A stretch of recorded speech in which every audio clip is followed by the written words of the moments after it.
because there is that stereotype amongst our people, you know, doctor, lawyer, engineer, disappointment. You were so far from that as it related to us. And I'm curious, where did that come from? My father traveled very early in his life, and he named me Ijetima, which means may your travels be good. Mm-hmm. And you know, when you travel away from home, from your people, you have a certain level of freedom. I didn't hear my father tell me what to do.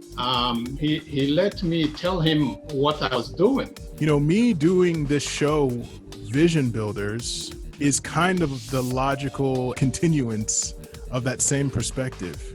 What's burning in you to do that. If you do what you're called to do, and you do it well, you're not going to have to worry about money.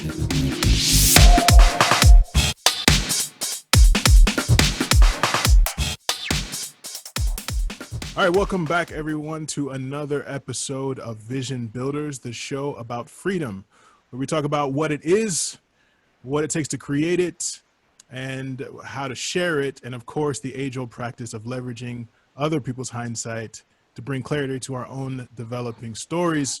And with me today is my dad, and this is going to be a different kind of episode. This is not your typical show because this is where I get to share with you what this is all about, the journey that we're on. And I just brought my dad along for the ride because as far as men that I know that I respect and that I can share a story with and experience, I couldn't think of anyone other than my dad. I guess I should introduce him.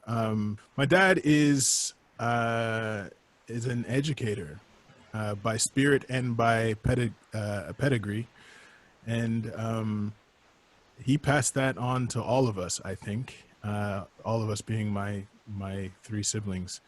And, you know, he's a psychologist, but also a professor and also an author and a writer of songs.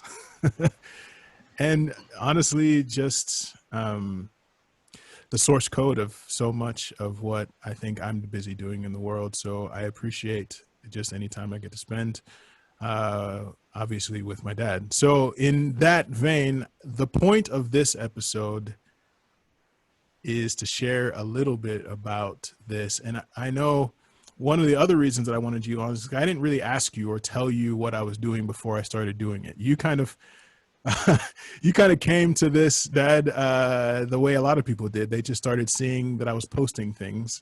I guess I would first ask, what are your first impressions of what you're seeing? First of all, thank you for inviting me to the occasion. I had a chance to look at two of your podcasts. Your mother was looking at those first, and then I joined. Yeah. And I was really impressed by the theme of your conversation with people, talking about personal freedom. Yeah. So that is, and then I called you and I said, oh, when we were talking, I think you called me first, and then I was telling you that I think you have struck gold in actually getting into this kind of conversation. And I was telling you that I think you are built for it. You can grow very well in it, for sure. But since I have known you as a little person and now a big person, you've always struck me as somebody who has great insights about life, and you think on the spot, and you make sense of what is happening around you. I just think whatever it is you want to choose as your career, this one certainly comes in as a natural bent. It's an area that I think you can make, you can give something to the world. I appreciate you saying that. When I was a kid, you said something to me, and I gave you a ridiculous answer. You asked me a question, and you said, Kalechiku, if I think I was 13, I think I was 13 years old, and you said, what do you want to do? And my response was, I think I'll be an engineer. And you looked at me like I had two heads and said, why? Why do you want to be an engineer? Well, and I said, well, I'm good at math, and engineers make a lot of money. And then you kind of gave me this look like, okay, well, at least there's some reason, but let me give you another perspective. This was not long before you handed me the Napoleon Hill book, the first time I ever saw Think and Grow Rich. I didn't read it with the fervor that I would as an adult, but you said to me in that moment, what would you do if money wasn't an issue? And then I looked at you like you had two heads, because at the time I was a creative. Like I was like, well, obviously I would make music. I would write story. I would, I would produce music and story and all those sorts of things. And you said, well, do that. And I was confused by that because it was not what I expected. And for several reasons. One, the stereotype that people, immigrants from the East, have an expectation of education and going into a highly academic field. There's a joke, hey, if you're Nigerian, I think, people from lots of different places in the East may use the same joke. You have essentially four options. You could be a doctor, a lawyer, an engineer, or a disappointment. Those are your options, right? But I thank you, honestly, for never, ever putting that on me. And so, me doing this show, Vision Builders, is kind of the logical end or the logical continuance of that same perspective. What's burning in you to do that. If you do what you're called to do, and you do it well, you're not going to have to worry about money. And I kind of had one of those, okay, sort of moments. I didn't know what to make of it. And it took me a while, I think, to actually walk into that. However, now that vocationally, I believe I'm doing something that brings me a lot of joy and blesses a lot of people. There were some patterns that I kept seeing pop up. When I first started in financial services, my goal was to get good at at products and making recommendations and just being a person who could be trusted with the craft of that. But then once I started to understand that part, I started to notice there were patterns in the conversations that I was having with people. And financial planning just kind of became a prop. It just became a tool for me to do what I feel like I have been most created to do, which is connect people to their reason, connect people to their calling, really.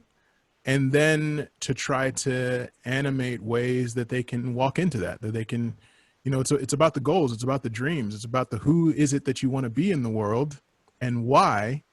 And let's get real clear about that, because therein lies the energy that you need to actually go execute this plan. If we write a plan on paper that you're not emotionally connected to, it won't matter because you won't do it.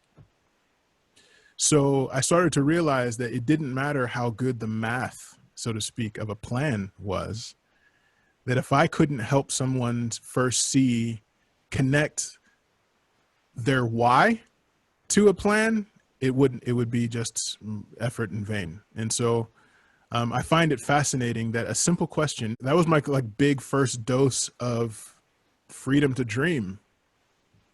Whatever it is that you want to do, go figure out a way to do that and do it well. And the more I start to understand how that works, the more I feel moved compelled to try to introduce people to that same thing, that little question that you asked me so many years ago, set me forth. Now, so that's kind of, I mean, that's kind of where this came from, me doing the show. And, you know, I'm not monetizing the show. There's a lot of reasons for that at the moment. That's not to say that it might not happen in the future, but for right now, this is really just, I sincerely want to be a part of the conversation that connects people to their own capacity and responsibility, for that matter, to create a vision, to create some clarity of thought about where they want to go, and then find the resources or the relationships or the mentors, whatever the resources they need to go do it. Because we only have the one life. And so that's one of the reasons why I thought it would be appropriate to have you on the call, because, you know, in a lot of ways, just believing that it was possible for me to go chase something started with being affirmed that not only could I, but I should go chase something. So, and honestly, I'm curious because there is that stereotype amongst our people, you know, doctor, lawyer, engineer, disappointment. You were so far from that. As it related to us. And I'm curious, where did that come from? I mean, why? Well, yes, certainly I got that from somewhere. My father traveled very early in his life, and I became the first child. I am the first son, and he named me Ijedima, which means may your travels be good. Mm-hmm. And you know, when you travel away from home, from your people, you have a certain level of freedom. Actually, he had the freedom. He started doing things. He was eventually a baker, but he traveled from the Cameroons back into Nigeria, and he was an apprentice under Mrs. Quist, who was a baker from Ghana, established in Nigeria, and he eventually became he became a business owner himself. And so I didn't hear my father tell me what to do. He let me tell him what I was doing.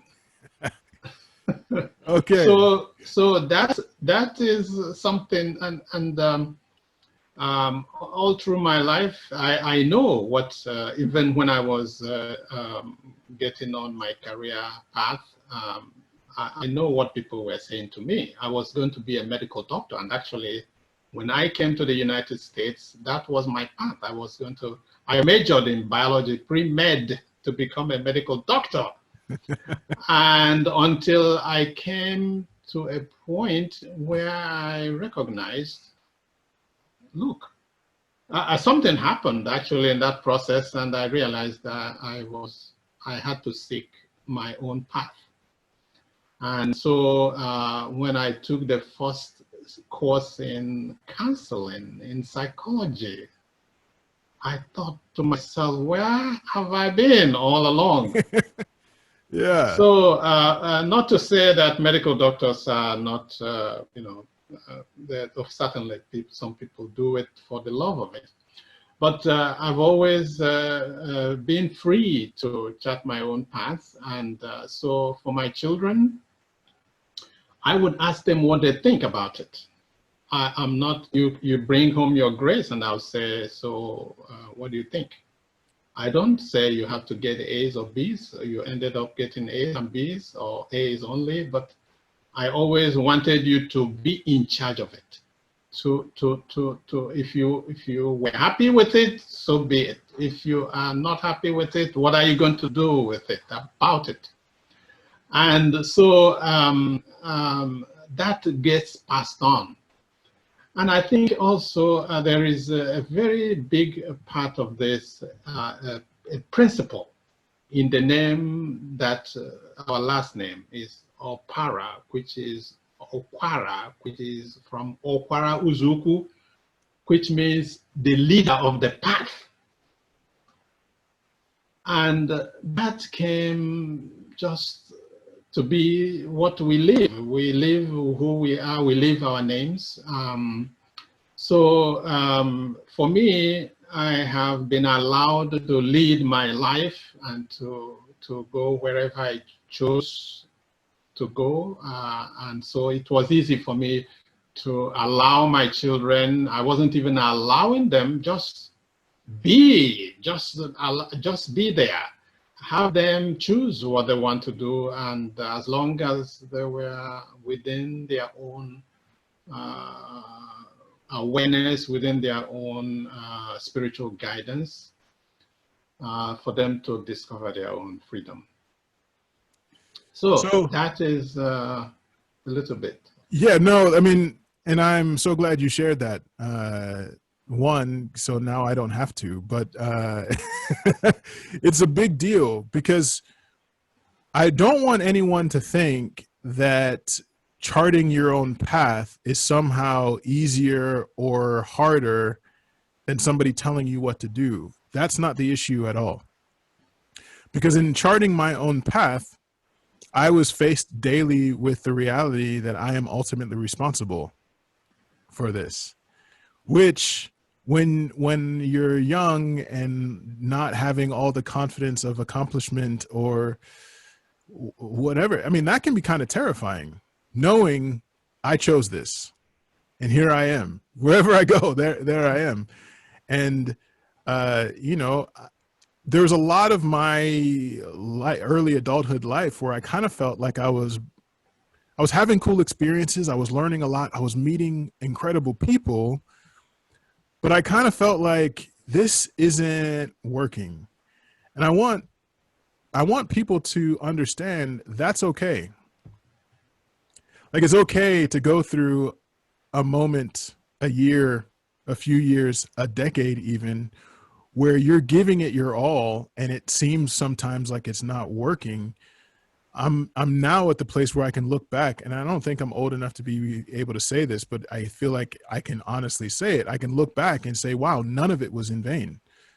None of the, none of the crazy, none of the trouble, none of the moments where I thought I really messed this up. Even those moments I can draw on and look at with joy, because they're adding to the box of creativity that I have, the box to pull from to create solutions with people. I don't want to say for people, because it's a partnership, right? Because they have to participate in those solutions, or to even in communication or leading a group or leading a team. I feel like everything that I went through, all the quote unquote failures, I feel like I stacked a lot of them early on, but now I feel like for whatever reason, I was able to wade through that experience with joy somehow, and perspective that has led me to be grateful for it now. But even more so than I am grateful, I feel like, again, compelled to let people know, like, you're always closer to the start than you think. The distance between now and you being well on your way to the person you want to be, the way you want to show up in the world, is really closer than you think. It's just there. It's that uncomfortable thing. It's that transformation of perspective. It's that decision that we make. The journey of 1,000 miles begins with a single step. Well, so many of us, we beat ourselves up so much that we don't ever take that first step. And I, thank you, Dad, for encouraging me to always take the first step, or the 50th step, or the 5,000th step, and still kind of expect, all right, well, as long as I'm as long as I'm heading somewhere and I'm not dead, there's reason to hope that eventually I'll arrive somewhere that I recognize where I'm actually contributing and growing in the world, right? Growing and contributing in the world. So, yeah. that's where all this kind of comes from, is that belief. Kalechukwu, you are loved. You have always been loved. And I think that is an important context on that so many things, in which so many things happen. I was loved. I felt loved by my parents and my people. That is a big, big, big part of it. And then I want to just comment on the power of intuition. There is something about, I was talking about asking you what you think, but at the same time, I was asking you how you feel about it. Mm-hmm. It is very, very important to be in a place where you can hear your inner voice tell you things. If there is a little time, I want to tell you something about how I made the move to come to the United States, how it happened.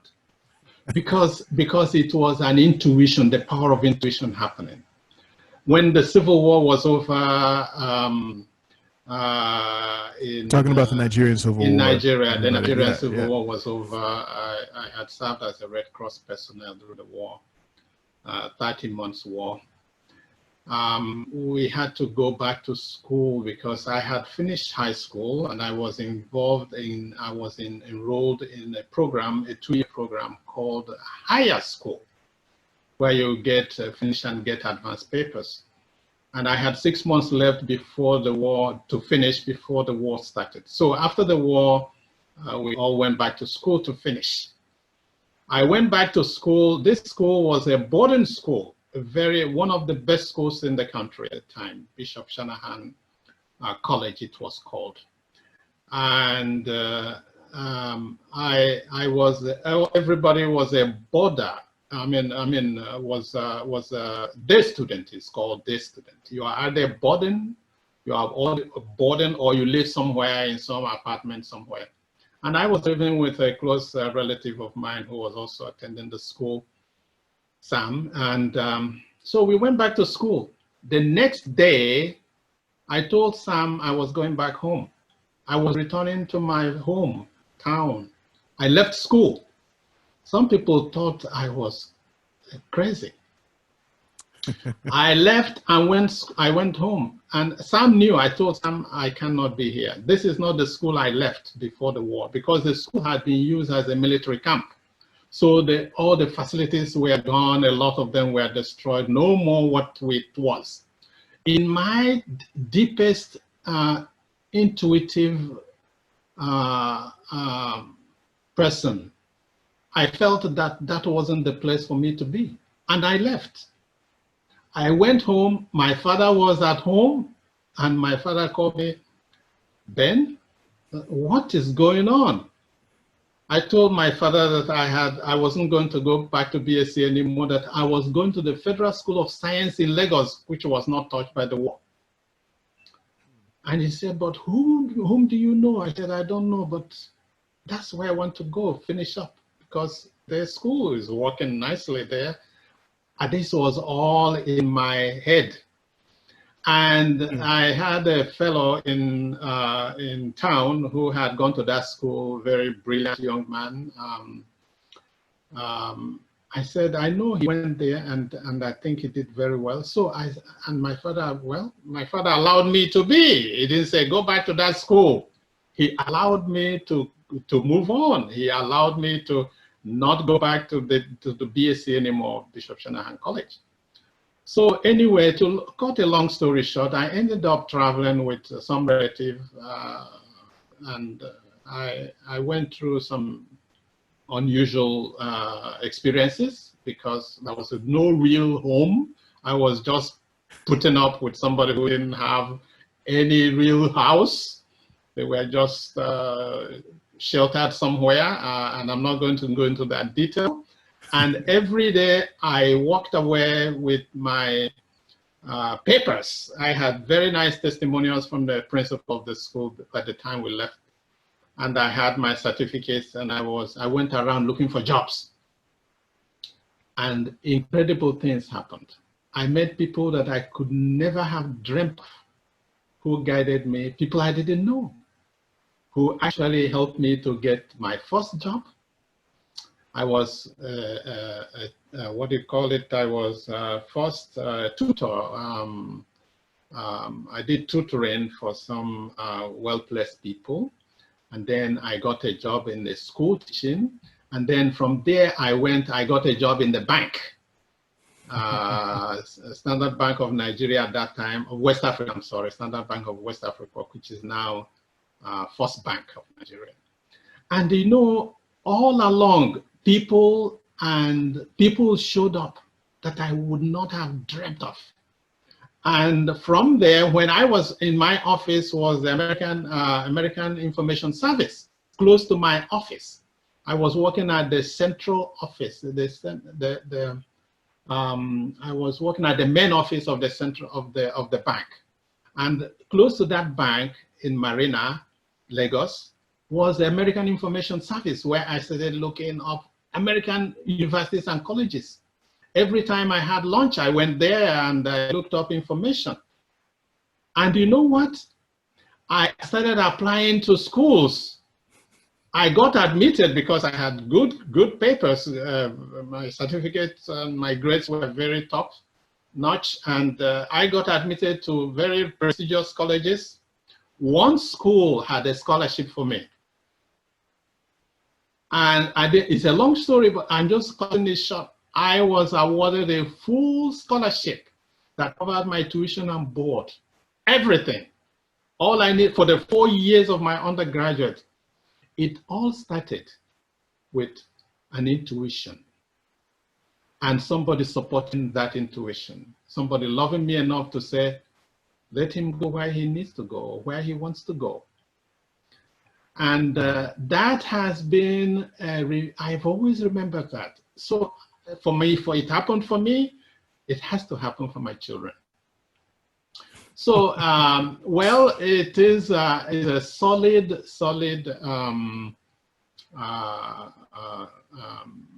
beginning, and I have watched you as a free spirit. I remember when we lived in Ohio, Miami University, your mother was working for Residence Life, and we were given room and board. Mm. We had dining facilities. How old were you then? Very little boy. I was 3 and 4. 3 to 4 years old. Yeah. And your mother was in need to rush off to a meeting, and she said, Kelechiku, what did she say? Something said, hurry up, you're being so slow. You're being so slow. Yeah. And you said, I'm not slow, you just rush me. And that was thinking, I mean, really, it was your mother rushing you. You weren't slow. Yeah. And it's been impressive. And you've always gotten to the truth about life, about you, about your position, very, very present wherever you were, and so forth. And I know in high school, I know people, I heard stories of young men like you in school consult your opinion about how to resolve issues, how to get out of trouble, and anyway, it's you have very honestly inherited the leadership qualities for yourself and now hopefully for the world, to help people move from one step to the next step that is in keeping with who they are and within their spheres of God's freedom. Well, my goodness, I appreciate you saying all of that, and you know, I feel like giving me, as well as anyone who's watching this, perspective, because you're right, is all of this didn't come from nowhere. My story didn't just manifest in time. It is very much, when you put out a timeline, it's very much like the logical continuation of you know, starting with starting with your dad, and then, you know, with you, and, you know, by the grace of God, my children, it will continue. Already, though, my 3-year-old, nearly 4-year-old, is giving me the same treatment that I gave you. She's very thoughtful, uh, and I'm grateful for that. But, you know, so when we look at this show, and by the way, if you're watching this right now, and if this conversation is helping you in any way, be sure to leave a comment. If you're listening to this on podcast, connect with us, especially if you're listening on Apple. The more interactions and ratings that you give on iTunes, it just influences how many more people can see it, or hear it, listen to it. If you're watching this on YouTube, leave a comment. I look at all of those, and I will respond. And if you liked it, give us a like. If you really, really liked it, give it a subscribe. If you really, really, really liked it, share it with some friends. And Dad, I thank you for just kind of joining me in this little conversation. Hopefully, I believed that having this conversation with you would give a level of clarity, honestly, to me, as well as my listeners, in a way that I couldn't have just by myself. So thank you for, as always, showing up. You know, if I had another 8 hours, we could do a whole other spot of like all the moments that were critical when you showed up for me. But you're right when you said I've been loved. That has always been a true story about my story. So like I said, connect with us. We want to connect with you. And as always, build a vision, build a life. Peace.